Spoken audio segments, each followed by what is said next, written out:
This is how to break aqueous compounds into ions.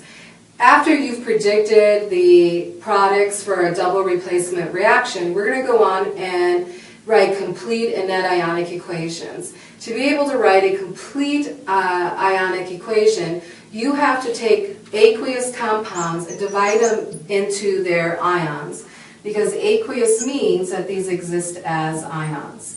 So it taps into how to balance a chemical equation by making sure you always go to the front number and multiply it by the denominator. So I'm going to go to the 3 here and multiply it by the denominator by iron. So I would have 3 irons in this compound.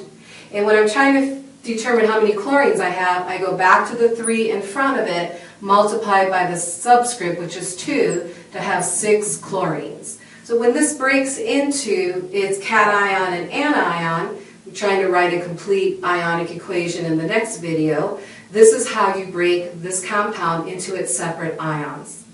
Let's try the one for sodium phosphate. Let's just say in the balanced double replacement reaction, I had to put a 3 in front of this compound.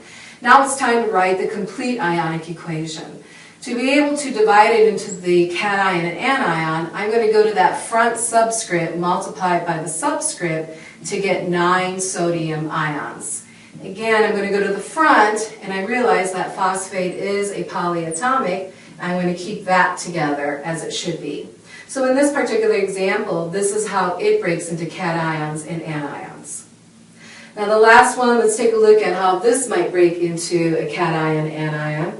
And I don't think that this is a valid one that would be aqueous, but I'm just looking at how to break things into ions. All right, I'm going to go to the 2 in front of here, multiply it by the calcium. That has a 1, so I have 2 calciums. Now I have the hydroxide here in brackets. Remember, always go to the front and then multiply it by the subscript. I would have 4 hydroxide ions. And this is how it would split into a cation and anion. If you have difficulty seeing that there's 9 sodium ions in here, you may need to go back to the lecture part on how to count atoms.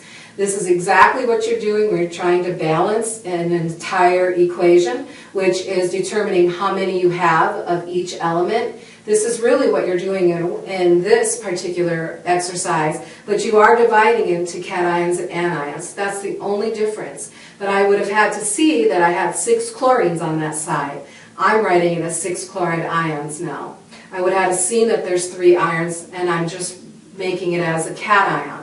So balancing the equation and being able to break these into ions are essentially the same, which is counting how many you have of each. This is a step you will need in order to do the next video, which is the full going through predicting complete ionic and net ionic equations.